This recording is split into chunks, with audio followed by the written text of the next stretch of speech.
Cuma di Indonesia, ada pagar laut berdiri tegak puluhan kilometer, ilegal, dan dapat izin lagi. Yang ngasih izin yaitu negara, belaga bodoh seakan-akan pagar ini datang dari laut, dari Nyi Roro Kidul. Ada teori yang bisa menjelaskan keabsurdan ini. Broken window theory, yang bilang kalau kesewenang-wenangan, ketidakteraturan dibiarkan terus-menerus, dia lama-lama akan menjadi kejahatan, bahkan terorganisir. Dalam case pagar laut ini, ayo coba kita bedah. Di mana pembiarannya? Di mana kesewenang-wenangannya, dan di mana letak kejahatannya. Satu soal pembiaran, ternyata pagar laut ini udah ada hak guna bangunnya dari tahun 2023. Tapi kenapa pemerintah selama ini nggak pernah bertindak? Ya karena belum viral. Belum lagi menteri-menteri yang nggak kompak.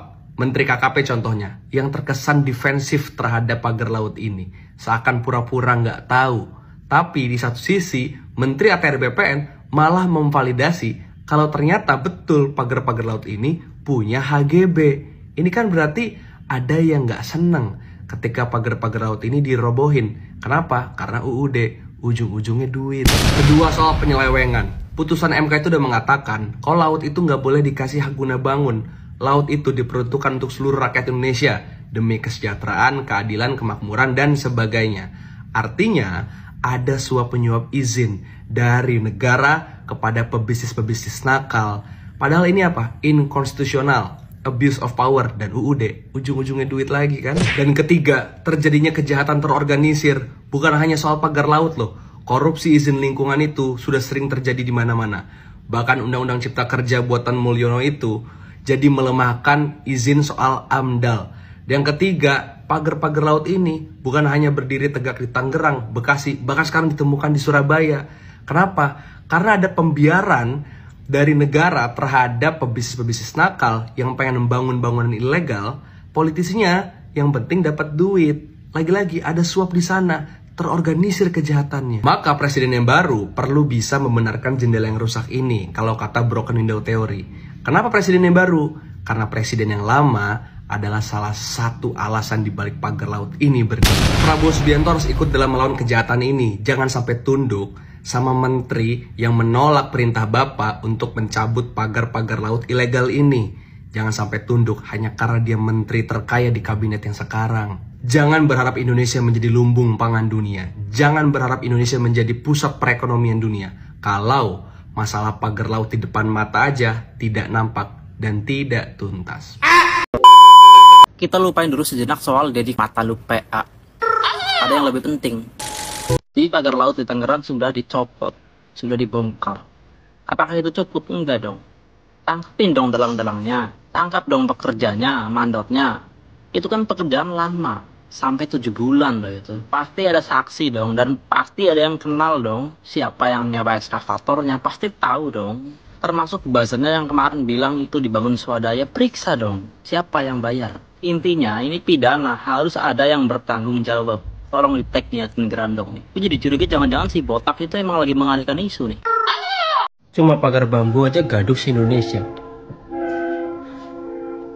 Cuma pagar bambu aja gaduh se-Indonesia. Cuma pagar bambu aja nggak berani ngaku loh. Cuma pagar bambu aja pakai buzzer. Cuma pagar bambu aja disertifikatin. Cuma pagar bambu aja mengkambing hitamkan masyarakat. Cuma pagar bambu aja. Dengerin penjelasan Jokowi soal SHGP dan SHM di atas laut. Ya, yang paling penting itu proses legalnya dilalui atau tidak, betul atau enggak betul. Kan proses dari kelurahan ke kecamatan, kantor BPN kabupaten. Kalau untuk SHM-nya, kalau untuk HGB-nya, kementerian, dicek aja. Kalau pakai logika begitu, logika prosedurnya legal atau enggak legal, jual negara pun juga bisa jadi legal. Sama kayak pasir laut, yang nggak legal dibikin legal, dicari istilah pengganti jadi sedimen. Semua bisa dibikin legal kalau punya pemimpin yang alam pikirannya gelap dan kotor kayak gorong-gorong. Ada sertifikat hak guna dan hak milik di atas laut, emang siapa sih dalangnya? Masa orang dari 16 desa di 6 kecamatan nggak tahu? Loh, bukannya yang masang pagar laut 30 km itu nelayan? Ternyata setelah diselidiki ada 234 petak atas nama PT Intan Agung Makmur dan 20 petak atas nama PT Cahaya Inti Sentosa. Keduanya merupakan anak perusahaan dari PIK 2 dengan nama komisaris Freddy Numberi dan Direktur Nono Sampono. Emang siapa mereka kok tahu celah hukum dan bisa mengakali prosedur pertanahan? Ternyata Freddy Numberi merupakan mantan Menteri Kelautan zaman SBY dan pernah jadi Gubernur Papua dan pensiunan TNI AL. Sedangkan Nono Sampono pernah menjadi Jenderal TNI AL, pernah kuliah kelautan dan mengembangkan disertasi tentang reklamasi Jakarta, sampai mencalonkan jadi Gubernur Jakarta di tahun 2012. Jadi mereka mantan pejabat pemerintah dan sudah mengincar proyek reklamasi sejak lama, sehingga bisa tahu celah prosedur pengurusan tanah di pemerintah untuk sertifikat tanah di laut itu. Tapi karena sertifikat itu kurang dari 5 tahun, jadi bisa langsung dicabut tanpa melalui proses peradilan karena dianggap ilegal. Dan sekarang Menteri ATR BPN Pak Nusron Wahid memanggil petugas yang terlibat termasuk juru ukur, surveyor, dan yang menandatangani sertifikat itu dan juga memanggil KPK. Tahu kan sekarang siapa dalangnya? Next aku akan bahas motif dibalik semua ini, jadi follow Mentor Politik biar nggak ketinggalan. Laut dibagari bambu dan bersertifikat ternyata itu balas budi Pak Jokowi ke konglomerat. Tapi banyak yang nggak tahu fakta di belakangnya. Emang nanti ada yang beli, kan jauh dari kota. Dan pasti harganya lebih mahal karena harus diuruk pasir dulu. Ternyata semuanya sudah diatur oleh Pak Jokowi. Pertama, Pak Jokowi menawarkan lahan gratis. Kalau Bapak Ibu sekalian ada yang memerlukan lahan dengan jumlah yang sangat besar, akan saya carikan 50.000 hektar, meter persegi hektar. Penawaran itu untuk pengusaha siapapun yang mau membantu Pak Jokowi. Misalnya Pak Aguan membantu IKN demi menyelamatkan wajah Jokowi. Pak Aguan ini pemilik PIK 2 yang diberi izin proyek strategis nasional. PIK 2 ini sudah banyak mengusir warga dan memberikan kompensasi yang tidak layak untuk tanah Jakarta yang dihargai 50.000 per meter. Karena nggak puas dengan 1.700 hektar yang diizinkan, PIK 2 membangun di atas lahan 6.600 hektar dan mau menyerobot lahan lagi hingga 35.000 hektar sampai ke laut.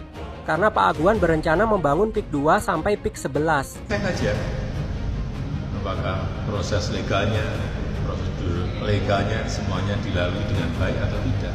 Kalau pagar laut dipasang dari Agustus 2024 sepanjang 7 km, di September Pak Jokowi juga mengizinkan jual pasir untuk keperluan reklamasi. Jadi ini bukan kebetulan tapi direncanakan. Terus kenapa Pak Jokowi dan Pak Aguan ngotot banget bikin reklamasi? Kan di Indonesia nggak krisis tanah.